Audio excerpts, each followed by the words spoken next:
శ్రీ గురుభ్యో నమ. హరి ఓం.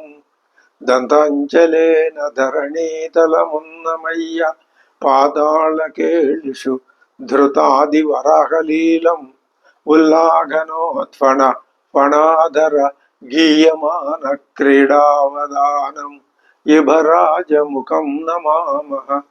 అమరీకబరీభారభ్రమరీ ముఖరీకృతం దూరీకరోతు దురితం గౌరీ చరణ పంకజం ఇందీవరదళశ్యామం ఇందిరానందకందళం వందారు జనమందారం వందేహం యదునందనం. వాగర్ధావివ సంపృక్తౌ వాగర్ధ ప్రతిపత్తయే జగతః పితరౌ వందే పార్వతీ పరమేశ్వరౌ. ఆపదామపహర్తారం దాతారం సర్వసంపదాం లోకాభిరామం శ్రీరామం భూయో భూయో నమామ్యహం. బుద్ధిర్బలం యశోధైర్యం నిర్భయత్వమరోగత అజాడ్యం వాక్పటుత్వం చ హనుమత్స్మరణాత్ భవేత్. శ్రీ గురుభ్యో నమః. హరి ఓం. శ్రీ హనుమంతుడు లంకకు వెళ్ళి తాను నిర్వర్తించవలసిన కార్యభారాన్నంతటినీ సునాయాసంగా నిర్వర్తించి తిరిగి అదే వేగంతో మహేంద్రగిరి పర్వతం మీద దిగాడు.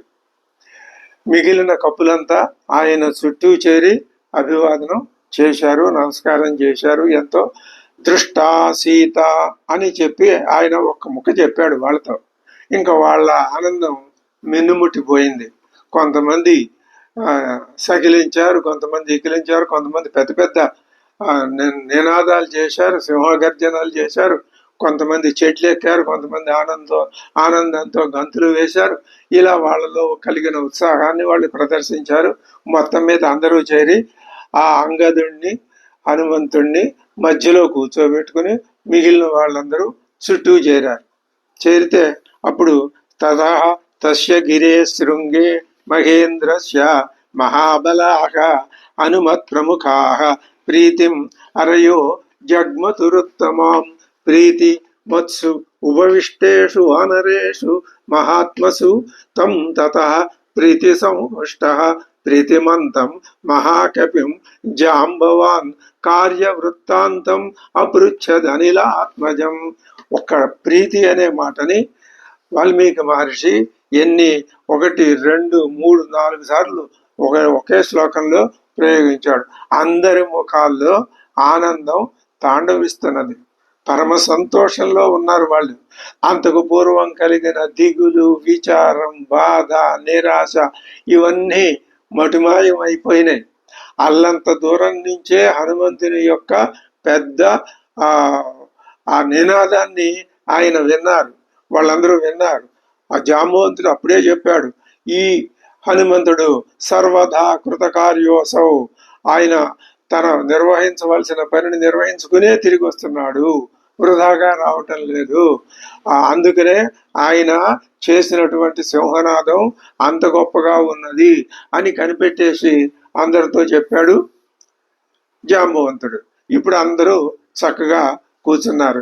ఎలా కూర్చున్నారు? అక్కడ ప్రీతి, ప్రేమ, ఆనందం, సంతోషం, సంతృప్తి ఇవన్నీ ఒకే సమయంలో వాళ్ళందరి ముఖాలు ఆ భావంతో మునిగిపోయినాయి. ప్రీతిమత్సు ఉపవిష్టేషు కూర్చున్నారు. ప్రీతిమత్సు అంటే సంతోషంతో కూడినటువంటి వాళ్ళు సంతుష్టులై కూర్చున్నారు. వానరేషు తం తతః ప్రీతి సంహృష్ట. జాంబవంతుడు సంతోష తరంగితుడు. ప్రీతి అంటే సంతోషం, సంతోష తరంగితమైన హృదయం కలిగిన ప్రీతిమంతం మహాకపిం.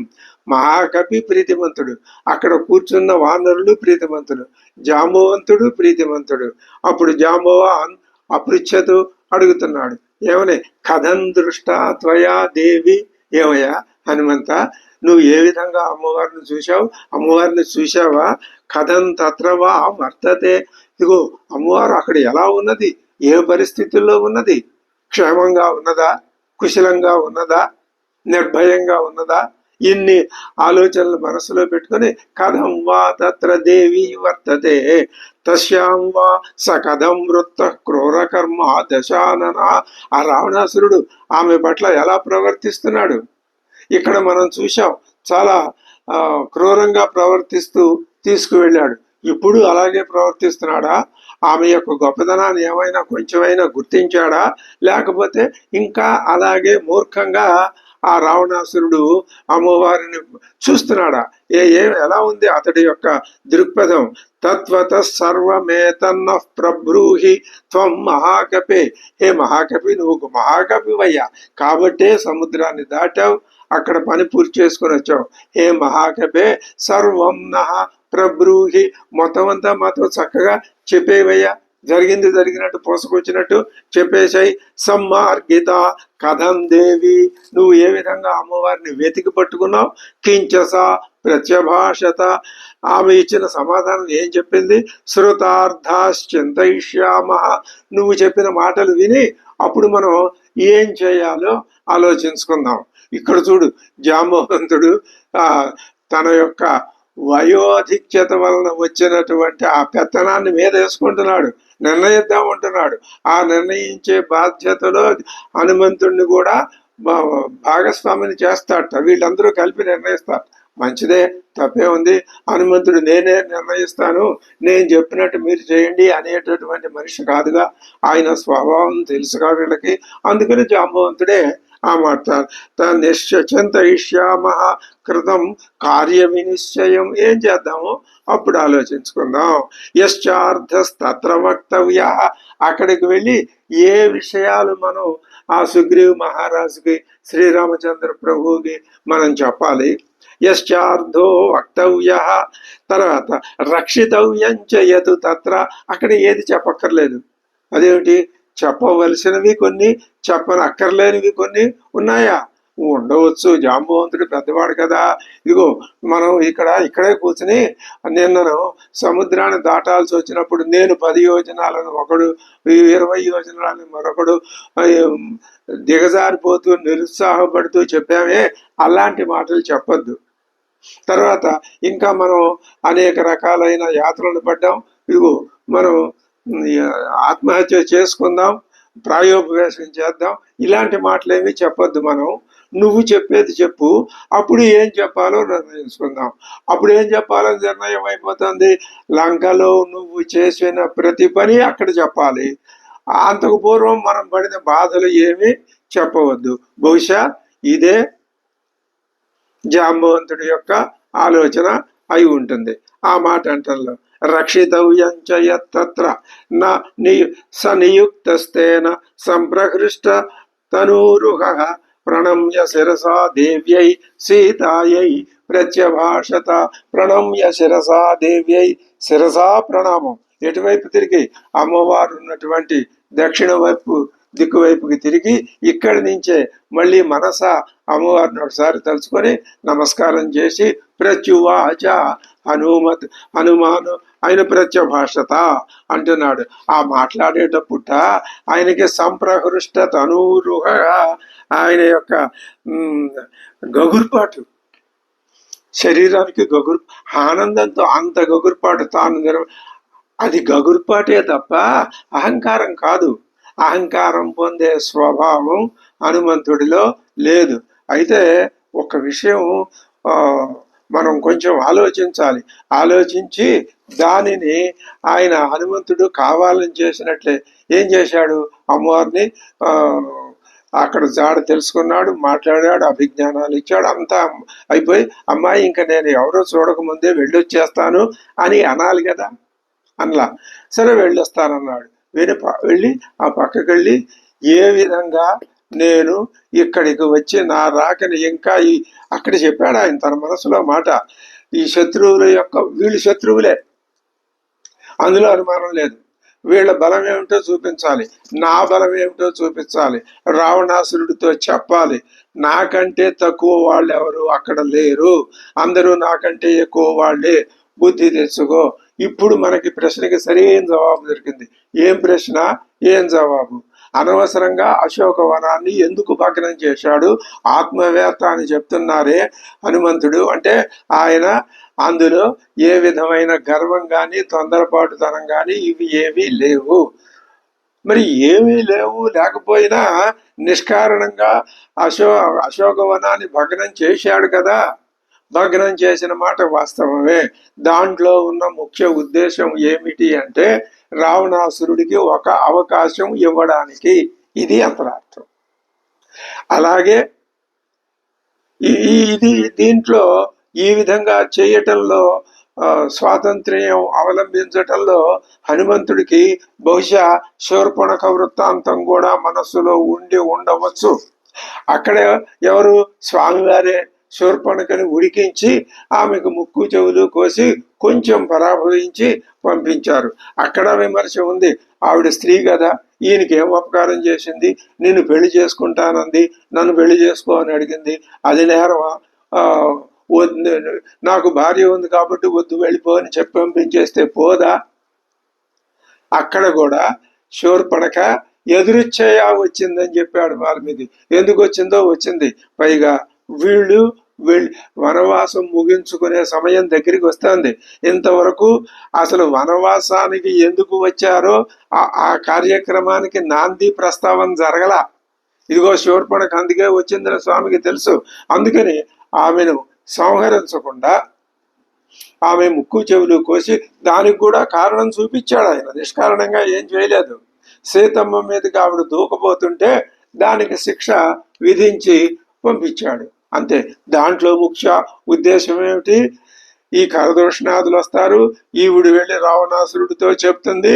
అప్పుడు రావణాసురుడు తన అవతారం దేవతలంతా వచ్చి శ్రీ మహావిష్ణువు అయినా తనకి మొరపెట్టుకున్నారు కదా దశరథుడు యజ్ఞం చేసేటప్పుడు.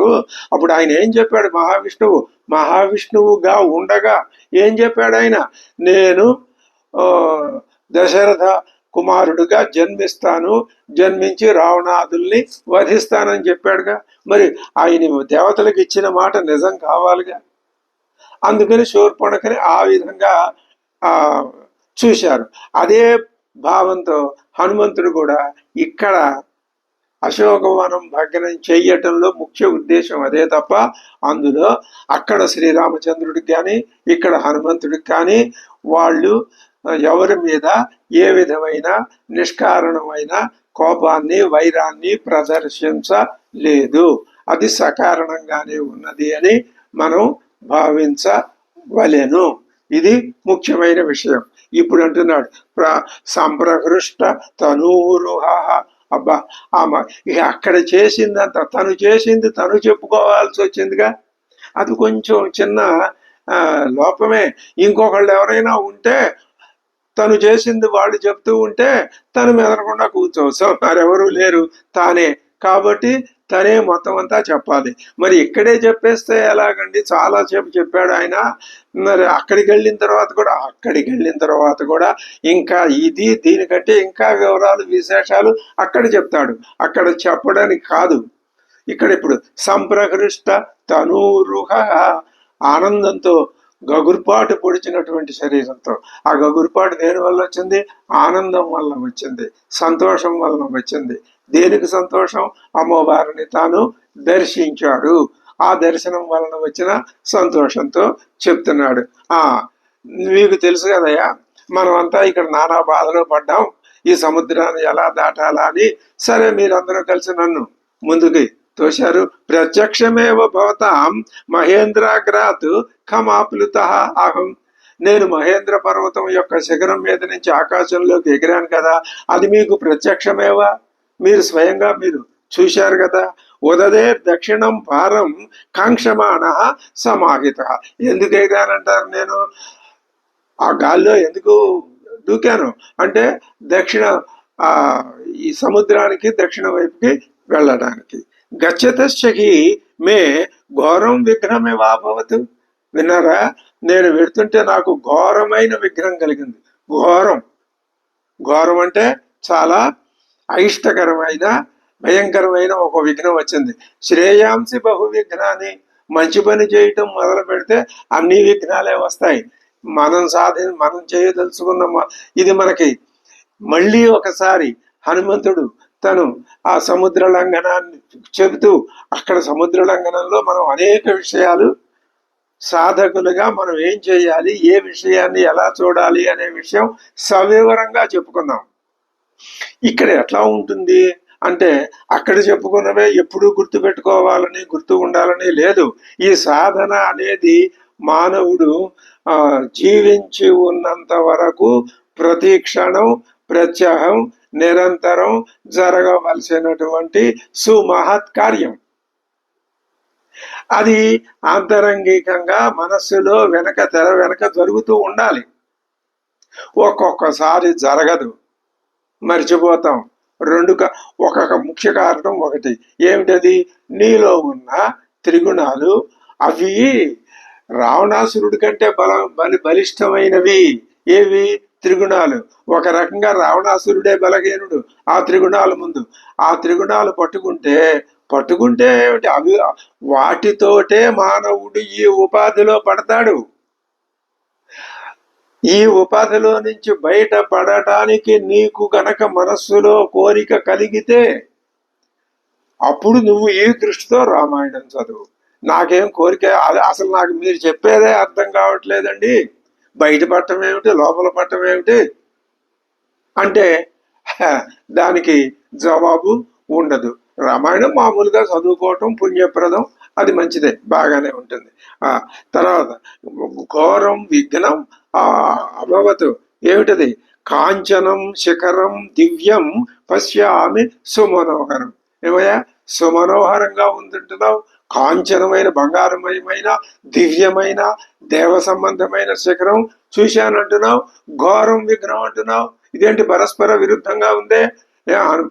హనుమంతుల వారు నువ్వు దూకి సముద్రాన్ని దూకి వెళ్ళి అక్కడ తిరిగి ఏమైనా రెండు మూడు కాయలు దుంపలు ఏమైనా తిన్నావా, లేకపోతే నీరసంగా ఆకలితో ఉని ఇలా మాట్లాడుతున్నావా? అదేం కాదు, నేను ప్రయోగించింది ఖచ్చితమే, అది అది సరి అయిందే. ఎలాగా? అది విఘ్నమే. కానీ నా యొక్క కర్తవ్యాన్ని పాడు చేసే విఘ్నమేం కాదు, మొత్తం మీద విఘ్నమే. అదే చెప్తున్నాడు, స్థితం పంధానం ఆవృత్య మేనే విఘ్నంచ తన్నగం. ఒక పెద్ద పర్వతం దారిలో నా పంధానం ఆవృత్య, నేను వెళ్లే మార్గాన్ని ఆక్రమించేసిందని చెప్పానుగా, అది నేనేమనుకున్నానంటే విఘ్నమేనే మేనే అని నేను అనుకున్నాను. ఉపసంగమ్య తం దివ్యం కాంచనం నగసత్తమం కృతామే మనసా బుద్ధి భేత్తవ్యోయం అయ్యేతిచ. దీన్ని నేను బద్దలు కొట్టాల్సిందే, దీన్ని నేను భగ్నం చేయాల్సిందే అని నాకు వెంటనే, మరి లేకపోతే మార్గం లేదు, అక్కడ ఆగిపోవాలి. నేను ముందుకు వెళ్ళాలి అంటే ఆ పర్వత శిఖరాన్ని ముక్కలు చేయవలసిందే. మయేతిచ ప్రహతంచ మయా తస్య లాంగూలేన మహాగిరే. నేను వెంటనే ఏం చేశాను, ఆ సూర్య సదృశమైనటువంటి ఆ మహాగిరి శిఖరాన్ని నా వాలంతో ఒక్క దెబ్బ కొట్టేసరికి అది కింద శిఖరం సూర్య సంకాశం వ్యశీర్యత సహస్రధ, అది 100 ముక్కలైపోయి కింద పడిపోయింది. నా సాహస కార్యాన్ని తెలుసుకుని ఆ మహాగిరి అప్పుడు వ్యవసాయంచ తంబుద్వా సహోవాచ మహాగిరికి. నేను చేసినటువంటి ఆ పని చూసి ఆ మహాగిరి నాతో అన్నది ఏమని? పుత్రేతి మధురాం వాణిం మనఃప్రహ్లాదయన్నివ. ఇది సుమహాన్ దివ్యం కాంచనం నగం ఉత్తమం అంటంలో ఇదే అర్థం. ఆ పర్వతరాజు ఆయన మనుషు వేషం ధరించి వచ్చి పుత్ర అన్నాడు. ఎవరిని ఉద్దేశించి? నన్ను ఉద్దేశించి కుమారా అన్నాడు. అని ఆ మాటలు నాకు ఎలా ఉన్నాయి? మధురాం వాణిం మనఃప్రహ్లాదయన్నివ, నా మనస్సుకి ఆనందాన్ని కల్పించే విధంగా పుత్ర అని. పితృయంచాపి మాం విద్ధి, నేను సఖాయం మాతరిశ్వన, నీ తండ్రి అయిన వాయుదేవుడికి నేను స్నేహితుడిని. పితృవ్యంచమాం విద్ధి, నన్ను నీ పినతండ్రిగా భావించు. అందుకనే పుత్ర అని సరువుగా పిలిచానయ్యా. ఎవరు నువ్వెవరు, నన్ను వచ్చి పుత్ర అని పిలుస్తావేమిటి అని కోప్పడకు. అంత వినయంగా, అంత ఆప్యాయతగా, అంత ఆనందంగా చెప్పాడు ఆ పర్వతం. ఏమన్నాడు ఇక, మైనాకమితి విఖ్యాతం నివసంతం మహోదధౌ, నేను ఈ మహోదధిలో లోపల ఉంటాను. నా పేరు మైనాకుడు, నేను ఇందులోనే నివసిస్తూ ఉంటాను. పక్షవంత పురా పుత్ర బభూవు సర్వనగోత్తమ పర్వతోత్తమ. పర్వతాలన్నింటికీ నీకు తెలిసిన ఆయన ఒకప్పుడు రెక్కలుండేవి. ఇదొక ఆశ్చర్యం. పర్వతాలకి రెక్కలు ఉండేవిట. కోరికలకే రెక్కలు ఉన్నట్లయితే, కోరికలే మనస్సుకే రెక్కలు, ఎక్కడ పడితే అక్కడికి వెళ్ళిపోతూ ఉంటుంది. పర్వతాలకి రెక్కలు ఉండటం అన్నది ఒక పౌరాణికమైనటువంటి విధి విధానం. అప్పుడు చందత పృథివీం చేరుహు బాధమహన సమంతత, అవి ఏం చేసేవి, భూమి మీద ఇక్కడి నుంచి అక్కడికి, అక్కడి నుంచి అక్కడికి వెళ్తూ ఉండేవి, వాళ్తూ ఉండేవి. అక్కడ ఉండే ప్రజల్ని భయపెడుతూ బాధ పెడుతూ ఉండేవి. శ్రుత్వా నగానాం చరితం మహేంద్ర పాకశాసన చిచ్చేద భగవాన్ పక్షాన్ వజ్రేణ ఇషాం సహస్రశ. భగవాన్ పాకశాసన, మా భగవంతుడైనటువంటి ఆ మహేంద్రుడు ఉన్నాడే, ఆయన ఈ విషయం తెలుసుకుని, అబ్బాయి వీటి వల్ల ప్రజలకు చాలా బాధ కలుగుతుంది, వీటికి ఎందుకు ఇచ్చాము అంటే, ఎక్కడైనా పర్వతాల వల్ల ఏదైనా ప్రయోజనం ఉండి ఆ ప్రయోజనం నెరవేరని చోట్లు కొన్ని ఉంటే, అంటే అక్కడ పర్వతాలు లేవు కాబట్టి ఆ పర్వతాల వల్ల జరగవలసిన పనులు అక్కడ జరగటం లేదు కాబట్టి, ఓ పర్వతాలారా మీకు రెక్కలు ఇస్తున్నాము, మీరు అవసరమైన చోటకు వెళ్ళి అక్కడ ప్రజలకు ఉపయోగపడండి అన్న బుద్ధితో మేము రెక్కలిస్తే, ఈ పర్వతాల వీళ్ళు ఏం చేస్తున్నారు, అక్కడికి వెళ్ళి వాళ్తున్నారు. దాని మూలాన ప్రజలకి ప్రభుత్వం ఒక మంచి మాట అనుకుంటే దానివల్ల చెడు పరిణామాలు వచ్చినట్లుగా అది. అందువలన ఆయన ఏం చేశాడు, చిచ్చేద, ఆ రెక్కల్ని ఇక మీకు రెక్కలొద్దు, మీకు రెక్కలుంటే చాలా ప్రమాదం, ప్రజలకే ప్రమాదం అని రెక్కలన్నింటినీ, మొత్తం పర్వతాలన్నింటినీ వరుస పెట్టి లైన్లో నుంచోపెట్టే, ఒక్కొక్కడిని రమ్మంటాం, రెక్కలు తగనరికేయటం, పో నువ్వు ఎక్కడుండాలో అక్కడే ఉండు, కదిలావంటే చంపేస్తా అన్న పద్ధతిలో మహేంద్రుడు ఆజ్ఞలు జారీ చేశాడు. అహంతు మోక్షిత తస్మాత్, కానీ అదృష్టవశాత్తు నేను మాత్రం మోక్షిత, విడిపించబడ్డాను. ఎవరి వల్ల, తవ పిత్ర మహాత్మన, నాయన మీ తండ్రి గారు ఉన్నాడే మహాత్ముడు, ఎవరు, వాయుదేవుడు, ఆయన యొక్క దయ వలన నాకు ఆ రెక్కలు ఛేదింపబడటం అనే శిక్ష తప్పింది. మారుతేన తదా వత్స ప్రక్షిప్తోస్మి మహార్ణవే, నన్ను తీసుకొచ్చి మీ తండ్రి గారు దాచేశాడు, రెక్కలు తగ్గొట్టుకోనియకుండా. ఎక్కడ దాచాడు, అక్కడ. అప్పుడు రామస్య మయా సాక్ష్యే వర్తితవ్యమరిందమ, రామో ధర్మభృతాం శ్రేష్ఠ మహేంద్ర సమవిక్రమ, ఏతచ్చుత్వా వచస్తస్య మైనాకస్య మహాత్మన. అప్పుడు మైనాకుడు ఇంకో మాట అన్నాడు నాతో, ఏమని, రామస్య మయా సాక్ష్యే వర్తితవ్యం, నేను శ్రీరాముడికి సహాయం చెయ్యాలి ఏమి అని నన్ను, హే అరిందమ, శత్రువుల్ని జయించగలిగినటువంటి ఓ హనుమంతుడా, నేను రాముడికి సహాయం చెయ్యాలి. ఎందుకునయ్యా నువ్వు రాముడికి సహాయం చెయ్యాలి అని అనుకుంటున్నావు అంటావా, రామ ధర్మభృతాం శ్రేష్ఠ మహేంద్ర సమవిక్రమ, దేవేంద్రుడితో సమానమైన పరాక్రమం కలవాడ శ్రీరాముడు, పైగా ధర్మభృతాం శ్రేష్ఠ. ఈ మాట ఎవరన్నారు, రామో విగ్రహవాన్ ధర్మ అని. వాడు మారీచుడంటే మైనాకుడే ఉన్నాడు.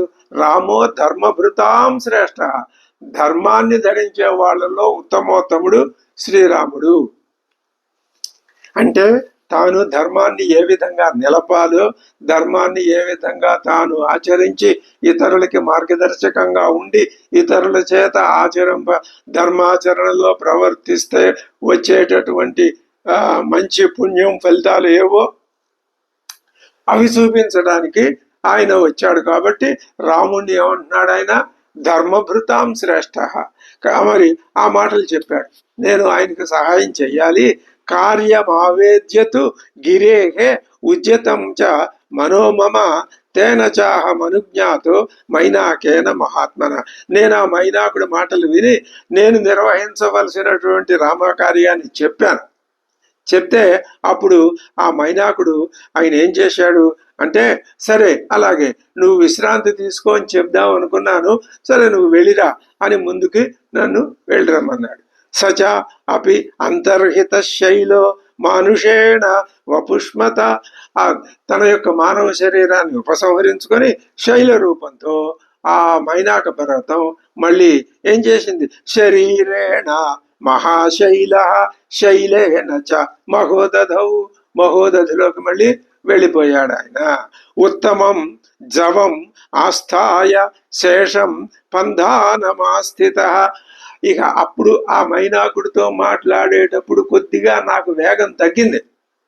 ఆ తర్వాత ఏం చేశాను నేను? మళ్ళీ ఉత్తమం జవం ఆస్థాయ, మళ్ళీ పూర్వపు వేగాన్ని పుంజుకొని శేషం బంధానమాస్థిత, మిగిలిన ఆకాశ మార్గంగా వెళ్ళాలిగా ముందుకి, అందులో ముందుకు వెళుతూ ఉంటే అలా కొంతసేపు నేను ప్రయాణం చేశా.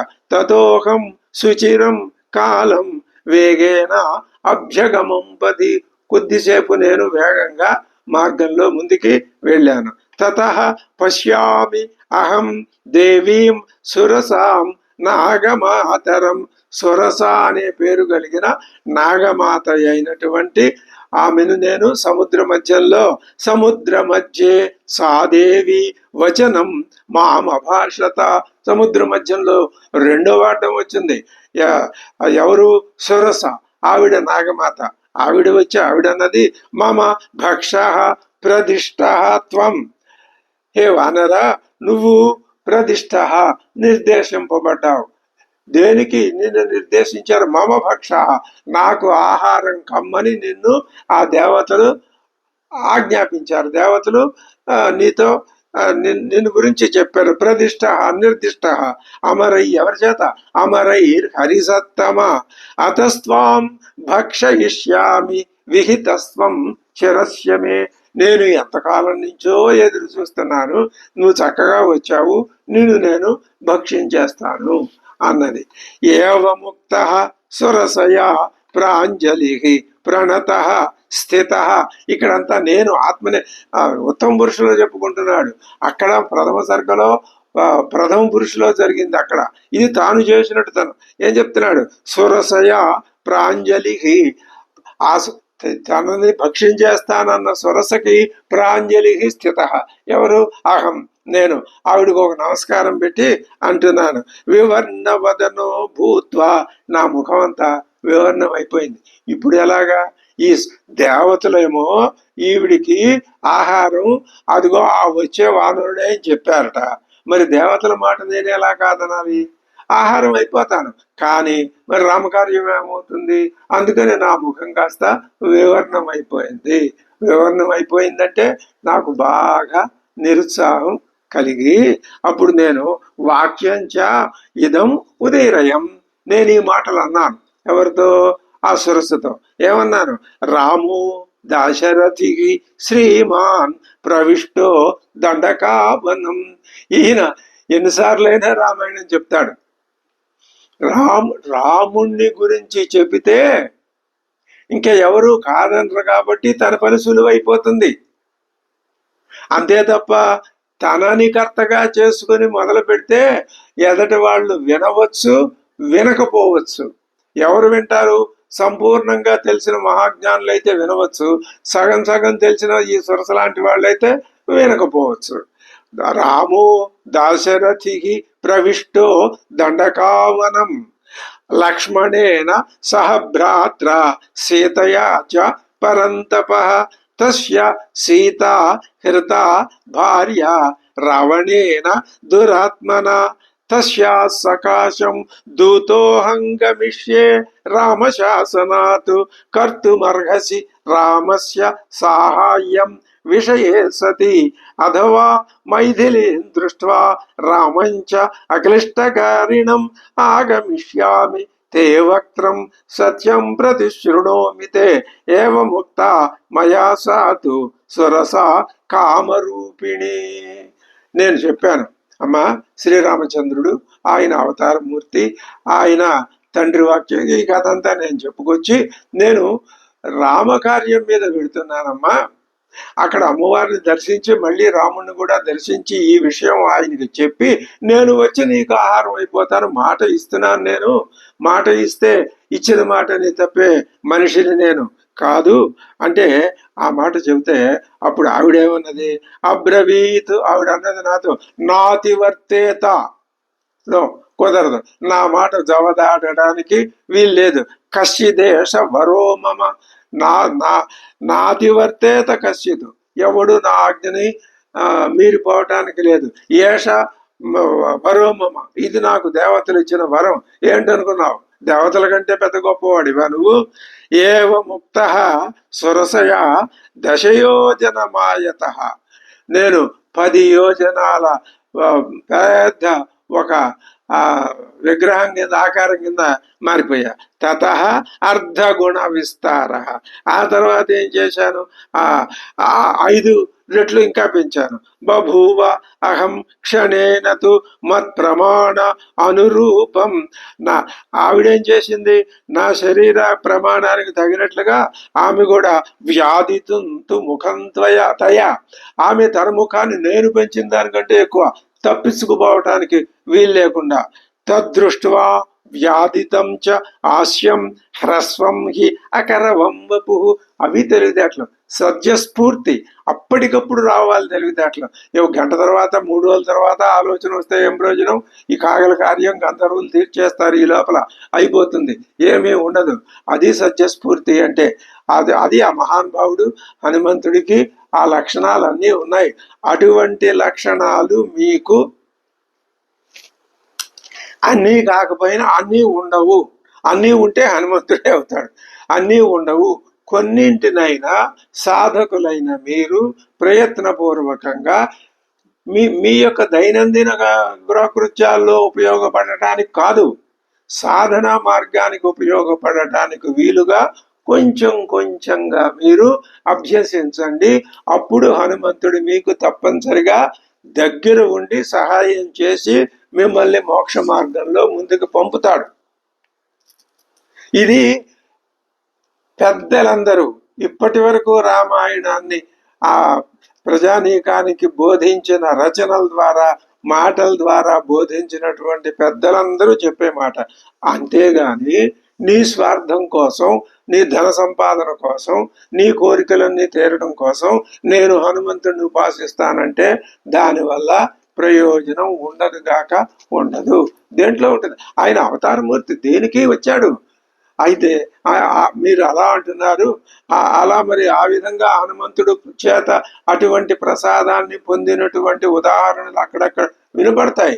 దానికి ప్రయోజనం వాళ్ళు ఈ లోపాన్ని సరి చేసుకుని, ఏది కుటుంబ లోపాన్ని సరి చేసుకుని దాన్ని సాధనా మార్గంలోకి మార్చుకుంటారు వాళ్ళు.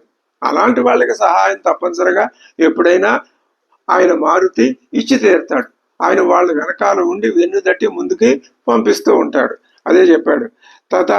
అది తద్దృష్ట్వా వ్యాధితంచ హాస్యం హ్రస్వం హి అకరవం వపు, నేను ఇంత చిన్న మనిషిని అయిపోయా. తస్మిన్ ముహూర్తే చ పునః బభూవ అహం అంగుష్ఠమాత్రక, బొటన వేలంత అయిపోయా.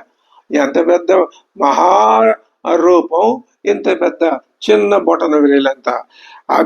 ఈ చెప్పడంలో ఎంత నిగర్వంగా, గర్వరహితంగా, ఉన్నది ఉన్నట్టు స్పష్టంగా చెప్తున్నాడు. వాల్మీకి శబ్దాలు ప్రయోగించడంలో ఆచితూచి ప్రయోగిస్తాడు.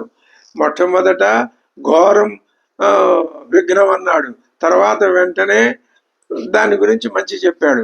ఇక్కడ హనుమంతుడితోటి ఎలా చెప్పిస్తున్నాడు, ఏ మాత్రం అహంకారం లేకుండా జరిగింది నిజంగా హనుమంతుడే చెబుతున్నాడా, లేకపోతే హనుమంతుడు అనే ఆయన అక్కడ చేసి ఆ వచ్చినటువంటి ఆ నిర్వహించిన పనిని ఇంకొక ఆయన మహా ఋషి ఎవరైనా ఒక మహర్షి చెప్తున్నాడా అనిపించేటట్లుగా ఆ హనుమంతుడు స్వకీయమైన కార్యాన్ని చెప్తున్నాడు. అది హనుమంతుని యొక్క అహంకార రాహిత్యం. అదే మనకి సాధనా మార్గంలో ఉండాలి తప్ప వేరొకటి పనికిరాదు. అభిపత్య ఆశు తద్వక్త్రం, అదే రజోగుణం. కానీ రావణాసురుడి లాంటి వాడే ఈ మాటలు చెప్పాల్సి వస్తే అతడు ఏం చేస్తాడు, తన యొక్క గొప్పతనాన్ని 10 రెట్లు పెంచేసుకుని అహంకారంతో ఇష్టం వచ్చినట్టు చెప్తాడు. అది తేడా. అలా ప్రతి క్షణం ప్రతి మాటలో గనక మనం పోల్చి చూసుకున్నట్లయితే ఎవరు ప్రధానంగా శ్రీరామచంద్రుడు, హనుమంతుడు, లక్ష్మణుడు, ఇటుపక్క రావణాసురుడు, ఆ మిగిలిన రాక్షసులు. ఆ రాక్షసుల్లో ఎక్కువసేపు మాట్లాడిన వాళ్ళు ఎవరున్నారు, ఆ మారీచుడు 2-3 నిమిషాలు మాట్లాడాడు, వాడి పని అయిపోయింది, వెళ్ళిపోయాడు. మొదటి నుంచి చివరి దాకా ఉన్న ఒకే ఒక రాక్షసుడు రావణాసురుడు కదా. కాబట్టి ఈ ఇద్దరు మనం ఏం చేయాలి అంటే, ఇటు రాముడి మాటల్ని రాముడి మాటలుగా వినేసి వదిలేయటం కాదు, ఇవి ఎలా ఉన్నాయి, రావణాసురుడు మాట్లాడే మాటలు ఎలా ఉన్నాయి, హనుమంతుడు మాట్లాడే మాటలు ఎలా ఉన్నాయి అని గనక మనం కొంచెం ఆలోచించి అర్థం చేసుకుంటే మనకి అద్భుతమైనటువంటి చక్కటి వెలుగుతో కూడినటువంటి మార్గం ఒకటి తప్పనిసరిగా లభిస్తుంది. అది మనని ఉద్ధరిస్తుంది. అంతే తప్ప నిరాశ కలిగింది కదా అని ఏమీ బాధపడక్కర్లేదు, నిరుత్సాహపడక్కర్లేదు. అభిపత్య ఆశు తద్వక్త్రం నిర్గత అహం తతక్షణాత్. నేను తినేస్తాను, నా నోట్లో ప్రవేశించు అన్నదిగా. ఇంత అయిపోయి బొటన వేలంత అయిపోయి ఆవిడ నోట్లోకి వెళ్ళి మళ్ళీ ఆశ నిర్గచ్చ, వెంటనే బయటకు వచ్చి నేను నీ నోట్లోకి తినమని వచ్చాను, ఎందుకు తినలేదు నువ్వు తినలేకపోయావు, అది నీ లోపం. ఆవిడ తెలుగు తక్కువదనం అర్థమైంది. అబ్రవీత్ సురసా దేవి స్వేన రూపేణ మాం పునః, తన రూపంతో ధరించి నాతో అన్నది. ఎవరు? సురస. ఏమని? అర్ధసిద్ధ్యై హరిశ్రేష్ఠ గచ్చ సౌమ్య యథా సుఖం. ఇది నీకు ఒక పెద్ద పరీక్ష పెట్టానయ్యా. ప్రథమ సర్గలో చెప్పిన విషయాన్నే మళ్ళీ ఇక్కడ 58వ సర్గలో చెప్తున్నాడు వాల్మీకి. అదే కథ, అదే విషయం. అయితే అక్కడ వాల్మీకి చెప్పాడు, ఇక్కడ హనుమంతుడే చెప్తున్నాడు. ఆ చెప్పటంలో ప్రయోజనంలో తేడా. ఇక్కడ ఇంతగా చెప్పాలి వీళ్ళకి. మిగిలిన వానరులదే ఉంది. మనము కూడా ఆ వానరుల సమూహంలో వెళ్ళి కూర్చొని ఒక పెద్ద మహాస్వామి కూర్చుని ఏ ఉపనిషత్ పాఠం చెప్తూ ఉంటే ఎదురుకుండా శిష్యులు కూర్చుని విన్నట్టు ఆ శిష్యుల్లో మనం కూడా కూర్చుని వింటూ ఉన్నట్టుగా మనం తలుచుకుంటాం. చూశారా? ఆ విధంగా ఈ వానరుల మధ్యలో కూర్చుని ఆ హనుమంతుని యొక్క వచనామృతాన్ని మనం చెవులారా వినాలి. ఇది మళ్ళీ ఎందుకు చెప్పించాడు అనే ప్రశ్న అసందర్భం, అర్ధరహితం. అర్ధసిద్ధ్యై హరిశ్రేష్ఠ గచ్చ సౌమ్య, నువ్వు సౌమ్యుడివి, చాలా చక్కటి సత్వగుణ ప్రధానమైన ప్రవర్తన కలవాడివి. సమానయచ వైదేహీం రాఘవేణ మహాత్మన. వైదేహిని అమ్మవారిని శ్రీరామచంద్రుడితో సమానయ, ఇద్దరిని కలుసుకుని వాళ్ళిద్దరూ కలుసుకునేటట్లు చెయ్యి నువ్వు. సుఖీ భవ మహాబాహు. సుఖీ భవ అనే మాట అక్కడి నుంచి రామాయణం నుంచి మనకి ఇప్పటికీ అది ప్రతి సందర్భంలో సుఖీ భవ అనే మాట ఎంత అలవాటైపోయిందో అందరికీ. అంటే వాల్మీకి కొన్ని ప్రయోగాలు అలాగా ఉంటాయి. సుఖీ భవ మహాబాహో ప్రీతాస్మి తవ వానర, నీ పట్ల నేను చాలా ప్రీతురాలను అయినాను. తతోహం సాధు సాధ్వితి సర్వభూతై ప్రశంసిత. అప్పుడు నేను కనిపెట్టా, మిగిలిన ఆ సర్వభూతాలు, దేవతలు, యక్షులు, రాక్షసులు వీళ్ళందరూ కూడా సాధు బాగు బ్రహ్మాండమైన పని చేశాడు హనుమంతుడు అని నన్ను వాళ్ళు ప్రశంసలతో వాళ్ళు ప్రశంసించారులేండి, నేనేమి ఉబ్బిదబ్బిపోలేదు. ఇది నా గొప్పతనం ఏం కాదు, ఇది శ్రీరామచంద్రుడి గొప్పతనం, ఇది నేను దర్శించబోయే అమ్మవారి యొక్క గొప్పతనం అని ఆయన అంత వినయపూర్వకంగా తాను చేసిన పని చెప్పాడు. తత అంతరిక్షం విపులం ప్లుతోకం గరుడో యథ. ఆ తర్వాత ఏం చేశాడు చూశారా? నేను గరుడో యథ, గరుత్మంతుడు ఏ విధంగా అంతరిక్షంలోకి ఎగిరి వెళ్ళిపోతాడో నేను అదే విధంగా ఆకాశంలోకి రివ్వుమంటూ ఎగిరి వెళ్ళిపోయాను. ఛాయామే నిగృహీతాచ నచ పశ్యామి కించన. నా ఛాయని ఎవరో పట్టేశారు, అది నా గమన వేగానికి అవరోధం వచ్చేసింది. ఎవరా అని నేను నా కిందకి సముద్రంలోకి చూస్తే నచ పశ్యామి కించన, ఎవరూ కనపడలేదు నాకు. అమ్మ, ఈసారి నిజమైన ఆపదే వచ్చింది అని అనుకుని సోహం విగత వేగస్తు, నా వేగం ఏమైంది? తగ్గిపోయింది. తగ్గిపోయేసరికి దిశో దశ విలోకయన్, అన్ని వైపులా 10 దిక్కుల్లోనూ చూస్తే నకించిత్ తత్ర పశ్యామి ఏనమే అపహృత గతి. నా గమన వేగాన్ని ఎవరు నిరోధించారో వాళ్ళెవరూ నాకు కనపడలేదు. తతో మే బుద్ధిరుత్పన్న, నాకు ఒక ఆలోచన వచ్చింది. కిన్నామ గగనే మమ, ఆకాశంలో నాకు ఎవరు వీళ్ళు? ఈదృశో విఘ్నః ఉత్పన్నో రూపం ఎత్ర న దృశ్యతే. విఘ్నం అయితే వచ్చేసింది, గమన వేగం తగ్గిపోయింది.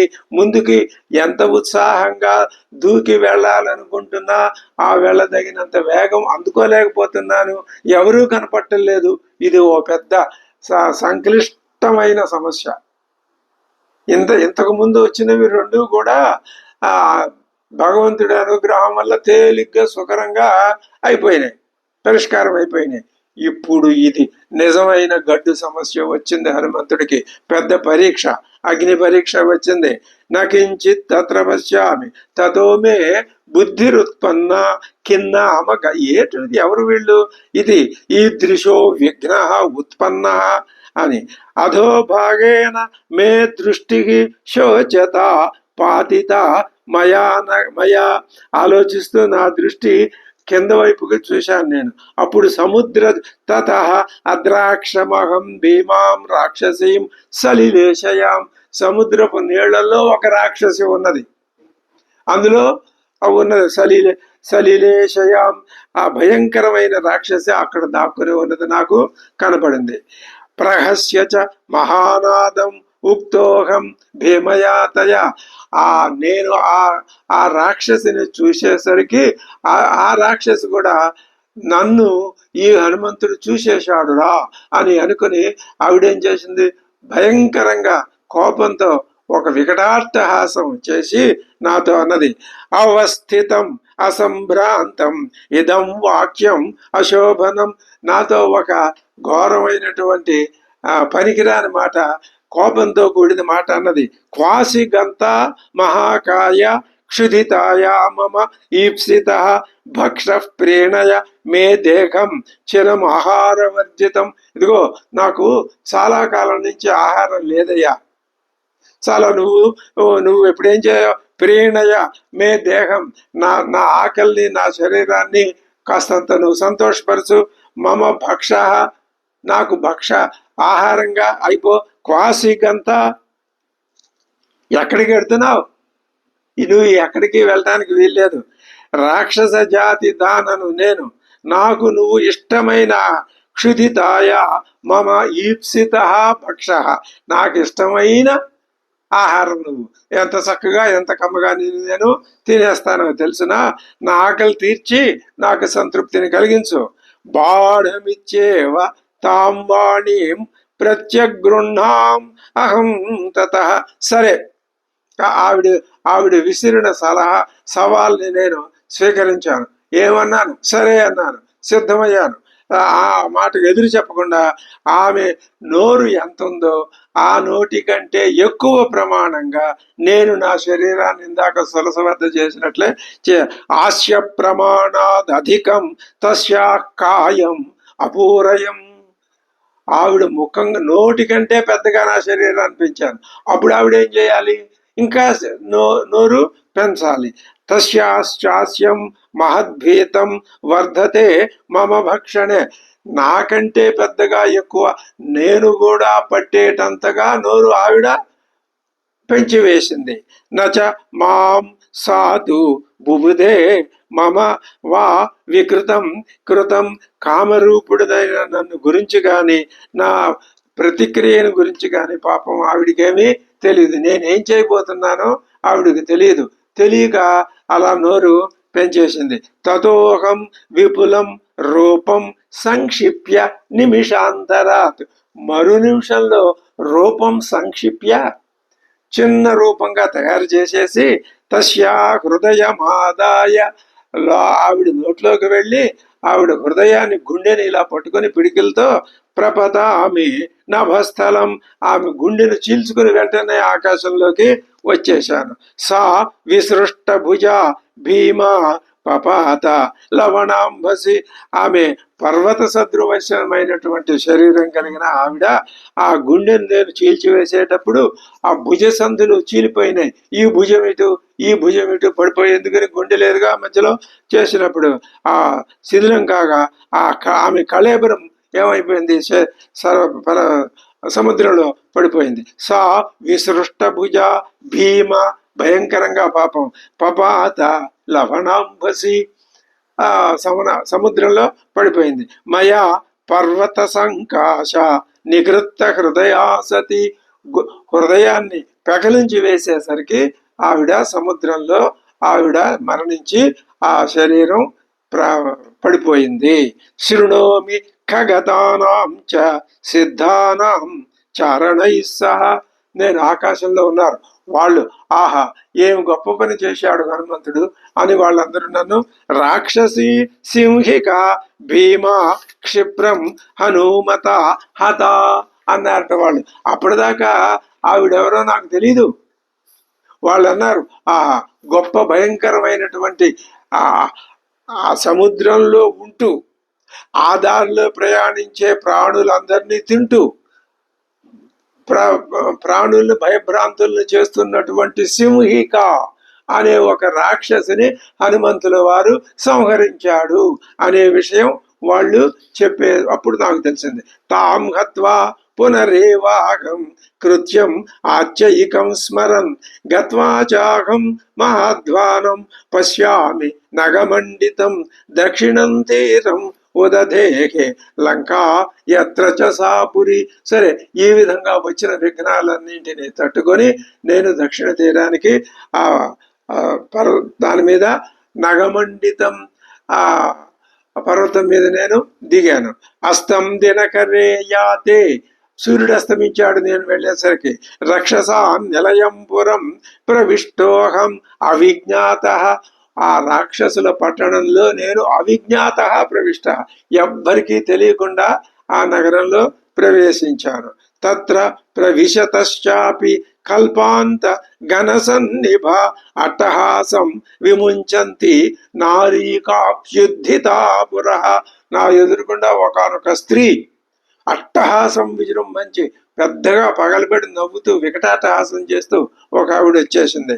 జిఘాంసంతిం తతస్థాంతు జ్వలదగ్ని శిరోరుహాం. అగ్ని జ్వాలల వంటి కేశాలు ఆవిడికి. ఆ రాక్షస స్త్రీ ఏం చేసింది? ఇప్పుడు నన్ను చంపడానికి జిఘాంసంతిం, నన్ను చంపాలి అని నా మీద దాడి చేసింది. ఆ భయంకర రాక్షసుని నేనేం చేశాను? సవ్య ముష్టి ప్రహారేణ పరాజిత్య సుభైరవాం. సవ్యముష్టి, ఒక చిన్న ముష్టిఘాతం ద్వారా ఎడమ చేత్తో గట్టిగా కొట్టలేదండి, కొద్దిగా ఒక చిన్న దెబ్బ ఇలా వేశాను. వేసేసరికి ఆవిడ కాస్త ప్రదోషకాలే ప్రవిశం పరాజిత్య, ఆవిడ్ని ఓడించి ప్రదోషకాలంలో నేను లంకలో ప్రవేశించాను. తయా ఉదిత. ఆవిడే తర్వాత వెళ్ళమని నాకు చెప్పింది. ఆవిడ పేరు లంకిణి, లంకా నగరాధిదేవత, వనదేవత. సో అట్లాగే జలదేవతలు ఉన్నట్లుగా నగర దేవత ఉంటుంది, గృహదేవత ఉంటుంది, వాస్తు పురుషుడు ఉంటాడు. ఇది వేదం చెప్పిన విషయం. నేను ఆ లంకాధి దేవతని ఆవిడ అది లంక కాబట్టి ఆవిడ క్రూరత్వంగా చేసింది. మామూలుగా అయోధ్య నగరాధి దేవత అలా ఉండదు.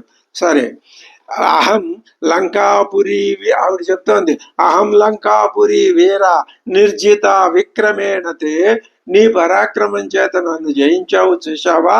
నన్ను ఏమంటారు? లంకాపురి, నేనే లంకా పట్టణాన్ని.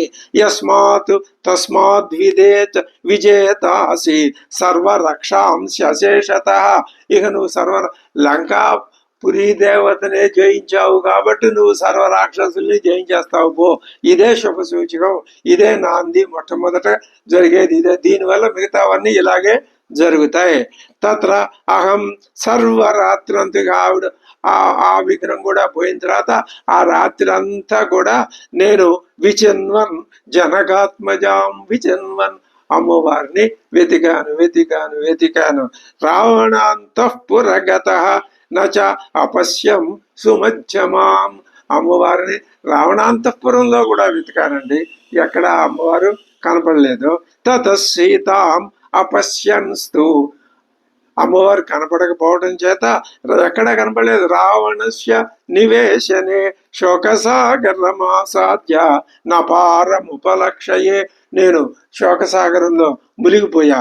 శోచతామయా దృష్టం ప్రాకారేణ సమావృతం కాంచనేన వికృష్టేన గృహోపవనముత్తమం సక్ప్రాకారమవప్లుత్య పశ్యామి బహుపాదపం అశోకవనికా మధ్య శేషుపా పాదపో మహాన్. ఓ పెద్ద ప్రాకారం కనపడింది, దాని మీద ఎక్కి చూసేసరికి అటువైపున అశోకవనం కనపడింది. ఆ అశోకవనంలో ఒక పెద్ద శేషుపా వృక్షం కనపడింది. తమారుహ్య చ పశ్యామి, ఆ చెట్టు మీద ఎక్కి నేను పంచామి చూశాను. కాంచనం కదళీవనం అదూరే శేషుపా వృక్షాత్ పశ్యామి వరవర్ణినీం, అక్కడ ఒక కాంచనం కదళీవనం కనపడింది. ఆమె ఆ బంగారు మేలుఛాయ గల అమ్మవారిని నేను ఆ చెట్టు పైకి ఎక్కి బంగారు అరటివనాన్ని చూశాను. కొద్ది దూరంలో అమ్మవారు నాకు కనపడింది. శ్యామాం, ఎలా ఉంది అమ్మవారు? శ్యామాం కమలపత్రాక్షీం ఉపవాస కృషాం దీనాం శ్యామాం, ఆమె నడి యౌవన వయస్సులో ఉన్నది అమ్మవారు. ఆ శ్యామ అనేది వయోభేదం. కమల పత్రాక్షీం, కమలముల రేకుల వంటి రేకులు కలిగిన కన్నులు. ఉపవాస కృషాం, నిరంతరం ఉపవాసాలే, అందువలన ఆవిడ చిక్కిపోయింది. ఏకవాస సంవీతం, అదే ఒకే ఒక వసనం ధరించి ఉన్నది. రజోధ్వస్త శిరోరుగాం, దుమ్ము కొట్టుకుపోయిన కేశపాశం. శోక సంతాప దీనాంగీం, శోకం వలన సంతాపం, ఆ సంతాపం వలన శరీరం కృషించిపోయి సీతాం భర్తృహితే స్థితాం, భర్త యొక్క క్షేమం కోరుతూనే ఉన్నది ఆవిడ. రాక్షసీభిర్ విరూపాభిహి క్రూరాభిహి అభిసంవృతాం, క్రూరురాళ్ళైన రాక్షసుల చేత చుట్టబడి ఉన్నది. మాంస శోణిత భక్షాభిహి వ్యాఘ్రీభిహి హరిణీమివ, పులుల చేత చుట్టబడిన, మాంసం తినటానికి ఉవ్విళ్ళూరుతున్న పుల్లు చేత చుట్టబడిన ఒక లేడి వలె అమ్మవారు. సామయ రాక్షసీ మధ్యే తర్జమాన ముహుర్ముహు ఏకవేణీధర దీన భర్తృచింత పరాయణ భూమిశయ్య వివర్ణాంగి పద్మినీవ హిమాగమే. ఈ విధంగా ఆవిడ మంచు ఋతువు వచ్చేసరికి పద్మం ఏ విధంగా వాడిపోయి ఉంటుందో అటువంటి ఆ విధంగా వాడిపోయినటువంటి అమ్మవారు రావణాత్ వినివృత్తార్థ మర్తవ్య కృత నిశ్చయ, రావణుడు ఆమెను నానా విధాలుగా హింసించి బాధించి మాటలతో తనకు వశం కమ్మని అడిగితే ఆవిడ రావణాత్ వినివృత్తార్థ, రావణాసురుని యావగించుకుంటూ ఆమె నిస్పృహతో తన తనువుని త్యజించటానికి మర్తవ్యకృత నిశ్చయ, ఏమైనా సరే ఇంకా నేను మరణించేస్తాను అనే నిర్ణయానికి వచ్చింది అమ్మవారు. కథంచిన్ మృగశాభాక్షి తోర్ణం ఆశాదిత అసాధితమయ. నేను ఏదో మొత్తం మీద సరి అయిన సమయంలో అమ్మవారు నేను వెళ్ళటం ఇంకొక అరగంట, పావుగంట, 10 నిమిషాలు ఆలస్యం అయితే అమ్మవారు తన కేశపాశంతో తన మెడకి తానే ఉరి చుట్టుకుని ఆ శరీరాన్ని పరిచయించి ఉండేదేనేమో. సరిగ్గా అటువంటి పరిస్థితుల్లో కథంచిత్ ఏదో విధంగా నేను ఆ అమ్మవారిని కనుగొని అట్టకేలకి నేను సరైన సమయంలో అమ్మవారిని చూశాను అని చెప్తున్నాడు హనుమంతుడు. ఇంకా విశేషాలు చాలా ఉన్నాయి ఆయన చెప్పవలసినవి. అవన్నీ ఎలా చెప్తున్నాడో తరువాత భాగంలో తెలుసుకుందాం. స్వస్తి.